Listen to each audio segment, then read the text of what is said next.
नमस्कार। आकाशवाणी जयपुर अजमेर से प्रस्तुत हैं प्रादेशिक समाचार।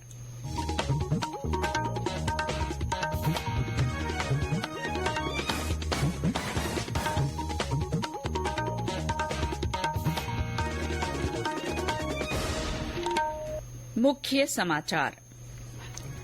उपराष्ट्रपति जगदीप धनखड़ कल एक दिन के दौरे पर जयपुर आएंगे।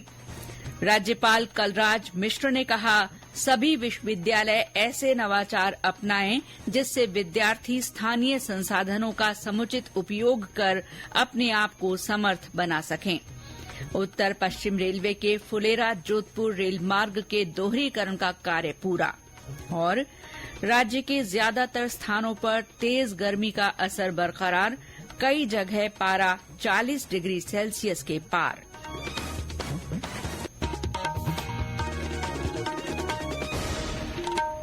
समाचारों के साथ मैं शीला चावला और अब समाचार विस्तार से। उपराष्ट्रपति जगदीप धनखड़ कल जयपुर के दौरे पर रहेंगे। वे सुबह करीब 9:45 बजे जयपुर एयरपोर्ट पहुंचेंगे। उपराष्ट्रपति जयपुर में कुलिश स्कूल का उद्घाटन करेंगे। साथ ही वे कर्पूर चंद्र कुलिश की प्रतिमा का अनावरण भी करेंगे। उपराष्ट्रपति कल ही दिल्ली लौट जाएंगे। राज्यपाल कलराज मिश्र ने कहा है कि तकनीकी शिक्षा की सार्थकता तभी है जब उससे आम लोगों का जीवन सुगम बने।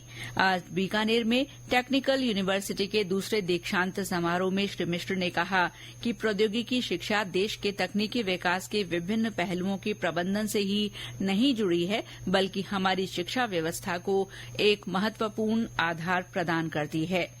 राज्यपाल ने कहा कि ये दौर सूचना और संचार प्रौद्योगिकी के साथ तेजी से विकास का है और ऐसे समय में ये जरूरी है कि हर विश्वविद्यालय कुछ ऐसे नवाचार अपनाएं जिससे वहां पढ़ने वाले विद्यार्थी स्थानीय संसाधनों का समुचित उपयोग करने के साथ वैश्विक रूप में अपने आप को समर्थ बना सकें। उन्होंने कहा कि तकनीकी शिक्षा से जुड़े विद्यार्थियों को रोजगार के अधिकाधिक अवसर मिलें, इसके लिए नवाचारी कार्यशाला और इंडस्ट्रीज के साथ मिलकर विभिन्न प्लेसमेंट मेलों के आयोजन जैसी पहल की जाए। कैसे तकनीकी विकास से लोगों के जीवन की गुणवत्ता में सुधार हो और कैसे देश के मानव संसाधन विकास में तकनीकी शिक्षा महत्वपूर्ण भूमिका निभाए, इस पर चिंतन जरूरी है। विश्वविद्यालयों को चाहिए कि इस दिशा में गंभीर होकर प्रयास करें। हमारी जो नई शिक्षा नीति बनाई गई है उसमें तकनीकी शिक्षा में मानवीय मूल्यों को ही सर्वोच्च प्रधानता दी गई है। इसमें शोध और अनुसंधान की मौलिक परंपरा पर भी विशेष ध्यान दिया गया है। मैं चाहता हूं कि तकनीकी शिक्षा में पारंपरिक भारतीय ज्ञान को केंद्र में रखकर आधुनिक आवश्यकताओं के अनुरूप तकनीक के विकास पर केंद्रित किया जाए। इससे पहले राज्यपाल ने संविधान की प्रस्तावना और मूल कर्तव्यों का वाचन करवाया। दीक्षांत समारोह में इस वर्ष BArch, B design, BTech, MTech, MBA, MCA पाठ्यक्रम सहित अन्य पाठ्यक्रमों में कुल 20 स्वर्ण पदक और 3171 डिग्रियों का वितरण किया गया। राज्यपाल कलराज मिश्र ने आज बीकानेर में रेडक्रॉस जिला इकाई के पदाधिकारियों से बातचीत कर उन्हें रेडक्रॉस से संबंधित आमजन को लाभान्वित किए जाने वाली योजनाओं का प्रभावी क्रियान्वयन किए जाने पर जोर दिया। उन्होंने जिला इकाई के अंतर्गत किए जा रहे कार्यों के बारे में भी जानकारी ली। राज्यपाल ने रक्तदान, आम जन चिकित्सा सहायता के लिए भी निरंतर काम करने का आह्वान किया। रेडक्रॉस के विजय खत्री और राजेंद्र जोशी ने उन्हें रेडक्रॉस के कार्यों के बारे में जानकारी दी। राज्यों में मौसमी इन्फ्लुएंजा पर केंद्र की ओर से कड़ी निगरानी की जा रही है। अमेरिका के विभिन्न राज्यों में मवेशियों और दूध में एवियन इन्फ्लुएंजा वायरस का पता चलने की रिपोर्टों के बीच केंद्रीय स्वास्थ्य मंत्रालय ने देश में वर्तमान स्थिति का आकलन करने के लिए राज्यों और केंद्र शासित प्रदेशों के साथ एक समीक्षा बैठक की है। हालांकि अभी तक देश के किसी भी हिस्से में मौसमी फ्लू के मामलों में कोई असामान्य या चिंताजनक बढ़ोतरी नहीं हुई है। बांसवाड़ा जिला कलेक्टर डॉक्टर इंद्रजीत यादव ने सभी प्राथमिक स्वास्थ्य केन्द्रों पर लू और तापघात के मरीजों के उपचार के लिए सभी व्यवस्थाएं करने के निर्देश दिए हैं। आज एक समीक्षा बैठक में उन्होंने सभी बीसीएमओ को अस्पतालों में ऐसे मरीजों के लिए विशेष कक्ष बनाने के भी निर्देश दिए। उन्होंने कहा कि अस्पतालों में आने वाले मरीजों को भी गर्मी से बचाव के उपायों की जानकारी दी जाए। इस दौरान मुख्य चिकित्सा और स्वास्थ्य अधिकारी डॉक्टर एचएल ताबियार ने सिकल सेल एनीमिया जांच अभियान के तहत बांसवाड़ा की प्रगति की जानकारी दी।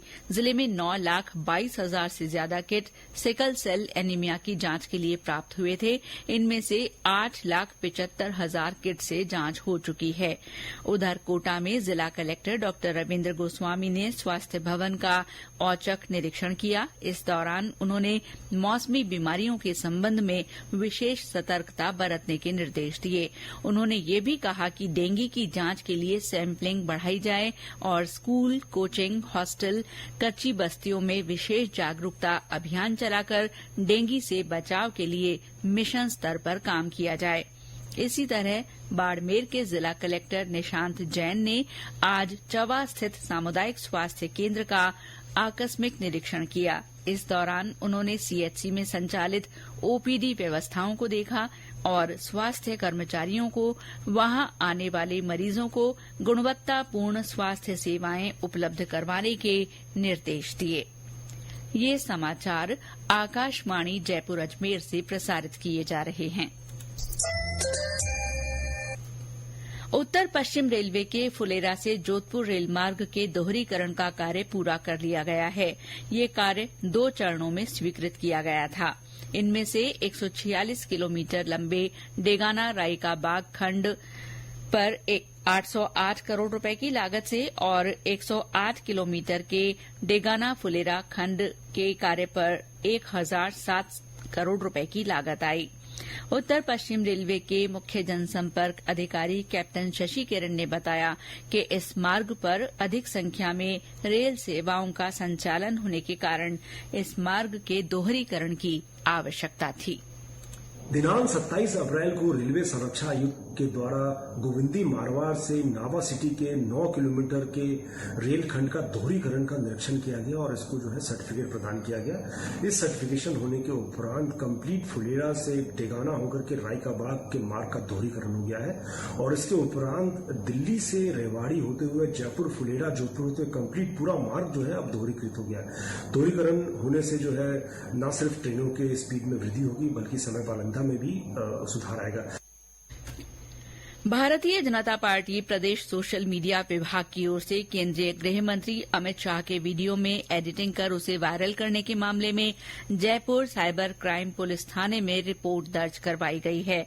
भाजपा प्रबुद्ध जन प्रकोष्ठ के संयोजक राजेंद्र सिंह शेखावत और सोशल मीडिया विभाग के सह संयोजक अजय विजय वर्गीय ने ये रिपोर्ट दर्ज कराई है। श्री विजय वर्गीय ने बताया कि यूजर द्वारा वीडियो में एडिटिंग कर केंद्रीय गृह मंत्री अमित शाह के बयान को आरक्षण समाप्त करने वाला बताते हुए इसे सोशल मीडिया प्लेटफॉर्म एक्स और फेसबुक पर वायरल किया गया।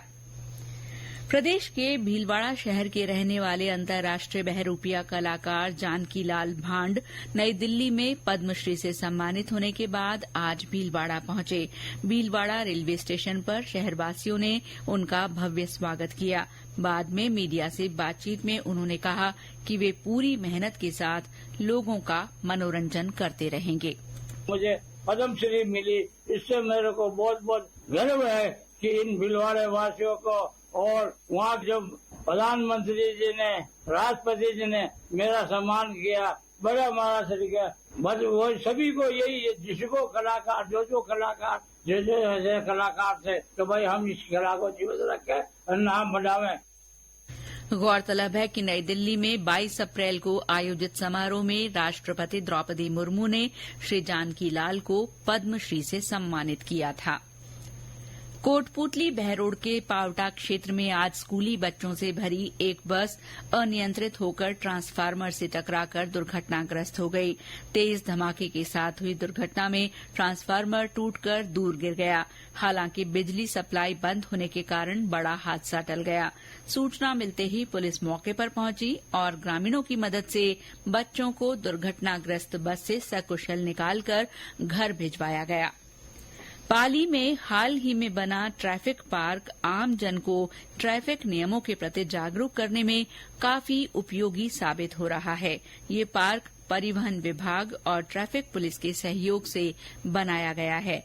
और ब्यौरा हमारे संवाददाता से।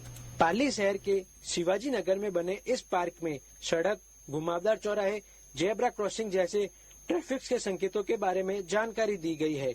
साथ ही ट्रैफिक से जुड़े नियमों को उपयोग को समझाया गया है। इसमें देश के विभिन्न प्रकार के हाईवेज को अलग अलग रंगों से दर्शाया गया है। साथ ही उनके नंबर भी लगाए गए हैं। ट्रैफिक सिग्नल को भी चित्रों के माध्यम से दर्शाया गया है। पाली जिले के इस पहले ट्रैफिक का पार्क स्थानीय लोग बड़ी संख्या में फायदा उठा रहे हैं। विशारद जोशी, आकाशवाणी समाचार, पाली। और अब मौसम। प्रदेश के ज्यादातर हिस्सों में तेज गर्मी का असर बरकरार है।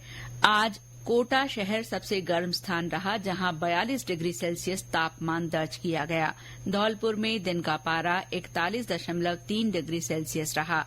भरतपुर, वनस्थली, अलवर, अंता, बारां और करौली में भी अधिकतम तापमान 40 डिग्री सेल्सियस से ऊपर मापा गया। बीते 24 घंटे में बीकानेर, गंगानगर, हनुमानगढ़ जिलों में मेघ गर्जन के साथ कहीं कहीं हल्की बारिश दर्ज की गई है। सर्वाधिक 4 मिलीमीटर बरसात बीकानेर के लूणकरणसर में दर्ज की गई। आज भी बीकानेर संभाग में कहीं कहीं हल्की बारिश हुई है।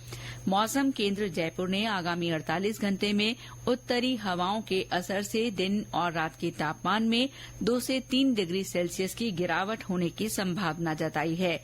विभाग ने कहा है कि 4 मई को फिर से उत्तर पश्चिमी राजस्थान में कहीं कहीं मेघ गर्जन के साथ हल्की बारिश की संभावना है। और अंत में मुख्य समाचार एक बार फिर। उपराष्ट्रपति जगदीप धनखड़ कल एक दिन के दौरे पर जयपुर आएंगे। राज्यपाल कलराज मिश्र ने कहा है कि सभी विश्वविद्यालय ऐसे नवाचार अपनाएं जिससे विद्यार्थी स्थानीय संसाधनों का समुचित उपयोग कर अपने आप को समर्थ बना सकें। उत्तर पश्चिम रेलवे के फुलेरा जोधपुर रेल मार्ग के दोहरीकरण का कार्य पूरा हो गया है।